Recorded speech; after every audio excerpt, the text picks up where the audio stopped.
വരാനിരിക്കുന്ന PSC എക്സാമുകളിലെ പ്രധാനപ്പെട്ട ഒരു ക്വസ്റ്റ്യൻ ആയിട്ടാണ് വന്നിരിക്കുന്നത്. കെമിസ്ട്രിയുമായിട്ട് ബന്ധപ്പെട്ടതാണ് ഈ ക്വസ്റ്റ്യൻ.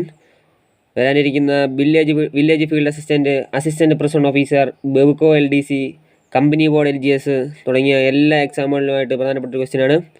ആദ്യമായി കാണുന്ന സുഹൃത്തുക്കൾ ലൈക്ക് ചെയ്യാനും സബ്സ്ക്രൈബ് ചെയ്യാനും മറക്കരുത്. നമുക്ക് വീഡിയോയിലേക്ക് കടക്കാം. ഒരു നിശ്ചിത മർദ്ദത്തിലുള്ള ഒരു വാതകത്തിൻ്റെ താപനില 300 ഡിഗ്രി സെൽഷ്യസ് ആണ്. ഇപ്പോഴത്തെ വ്യാപ്തം 20 ലിറ്ററാണ്. വ്യാപ്തം 60 ലിറ്ററായി വർദ്ധിപ്പിച്ചാലുള്ള താപനില എത്ര എന്നാണ് ചോദിച്ചിരിക്കുന്നത്. ഒരു നിശ്ചിത മർദ്ദം എന്ന് കേൾക്കുമ്പോഴേ മനസ്സിലാക്കിക്കോണം എന്താണത്. ചാൾസ് ലോയുമായി ബന്ധപ്പെട്ടതാണ്. നിശ്ചിത മർദ്ദം ചാൾസ് ലോയാണ്. ഒരു നിശ്ചിത താപനില എന്ന് പറയുന്നത് ബോയിൽസ് ലോയാണ്. വാതകമായിട്ട് മോളുകളുടെ എണ്ണമായിട്ട് ബന്ധപ്പെട്ടത് അവഗ്രാഡോസ് ലോയാണ്. നമുക്കിവിടെ ചോദിച്ചിരിക്കുന്നത് എന്താണ്, ഒരു നിശ്ചിത മർദ്ദം എന്ന് കേൾക്കുമ്പോൾ മനസ്സിലാക്കിക്കോണം അത് ചാൾസ് ലോയുമായി ബന്ധപ്പെട്ടതാണ്.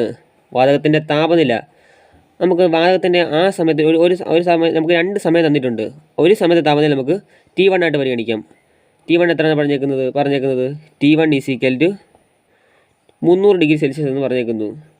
300 ഡിഗ്രി സെൽഷ്യസ് എന്ന് പറഞ്ഞേക്കുന്നു. ആ സമയത്ത് തന്നെ വ്യാപ്തം, അതായത് T1 സമയത്ത് തന്നെയുള്ള വ്യാപ്തം എത്രയാണ്, അതിനെ നമുക്ക് V1 ആയിട്ട് പരിഗണിക്കാം.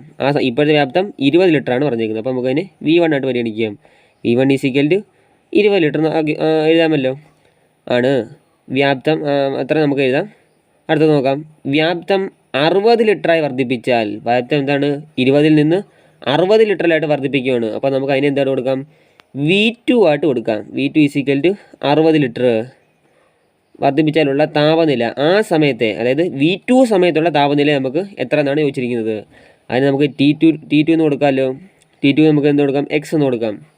അങ്ങനെ നമുക്ക് ഈ T2ൻ്റെ വില എങ്ങനെ കണ്ടുപിടിക്കുന്നതാണ് ചോദിച്ചിരിക്കുന്നത്. ചാൾസ് ലോയുമായി ബന്ധപ്പെട്ടൊരു ഇക്വേഷൻ ഉണ്ട്. V1 / T1 = V2 / T2. Equation apply ചെയ്യുമ്പോൾ നമുക്ക് ആൻസർ കിട്ടും. V1 എന്താണ്, 20 ആണ്. T1 എന്താണ്, 300 ആണ്. V2 എന്താണ്, 60 ലിറ്ററാണ്. അടുത്ത T2 എന്താണ്, T2 = X. നമുക്ക് അറിയത്തില്ല, T2 ആണ് കണ്ടുപിടിക്കേണ്ടത്. നമുക്ക് X ആയിട്ട് കൊടുക്കാം. അങ്ങനെ നമുക്ക് എങ്ങനെ കണ്ടുപിടിക്കാം, ഇത് നമുക്ക് ക്രോസ് മൾട്ടിപ്ലിക്കേഷൻ ചെയ്യുമ്പോൾ ആൻസർ എടുത്തില്ലയോ.